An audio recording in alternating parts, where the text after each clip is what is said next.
Understand that I'm not the kind of person to sit in front of a microphone and believe that what I think will have any profound meaning to your lives. But you see, although what I have to say may upset a few of you, a few months ago I had one of those life-changing moments that forced me to realize that I've made a lot of stupid mistakes in my life. And you know what they say, make films about what you know. The problem was, why should the thousands of you now watching this believe me when I say that video games were to blame? Understand that I've played video games my entire life, starting with Atari and Nintendo, right up till just a few months ago. Over the years, I could only calculate that I've lost thousands of dollars and tens of thousands of hours of my life to them. But when I considered their effect on my life, I had to face the fact that years of gaming had not made me smarter, and button mashing had not improved my reflexes. I was not a kung fu master, I couldn't properly swing a sword, and in a zombie apocalypse, I probably wouldn't last 5 minutes.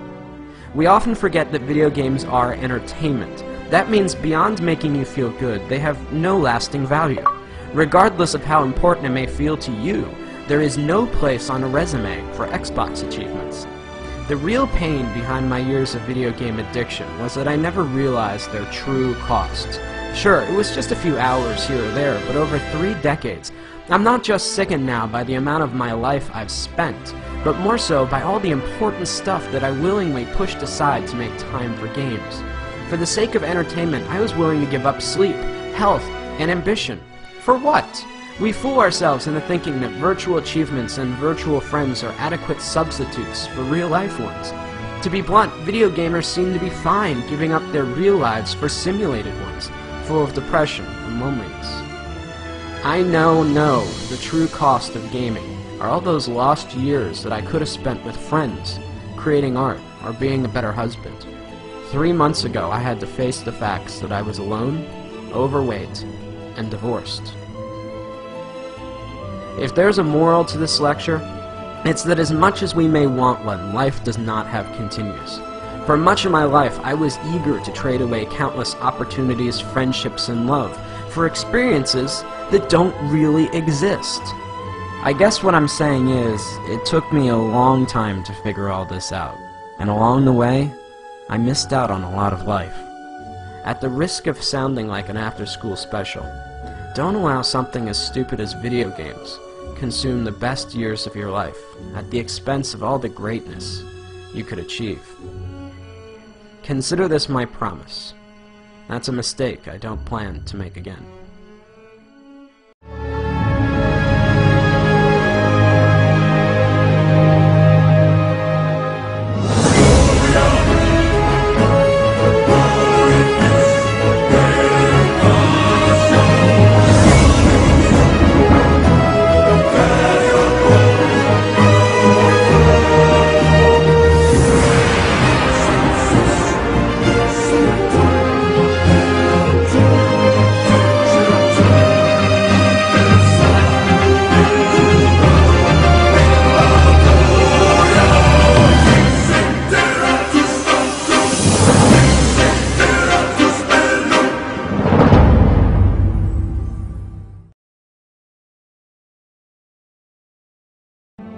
Now, I know a lot of you are going to be angry or confused over the things that I'm saying.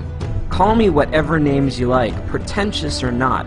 Understand that while I don't hate video games or the people that make them, I'm still worried about their overwhelming negative effects that they've had on my generation. But halfway through animating this film, I came across a documentary about the Penny Arcade convention, and that's when it hit me. Healthy gamers do not dwell away on the games, but instead embrace the community. While there may not be value in the games themselves, anything that brings people together and builds communities that embrace who you really are can't be half bad. As I scan through the images of very different people, all united by a common interest, it gives me hope that something good may still come out of all this. We are the first generation forced to find a balance between letting technology improve our lives or risk allowing it to dominate us. In reality, does Warcraft or Facebook improve your social life, or are you sitting at home alone?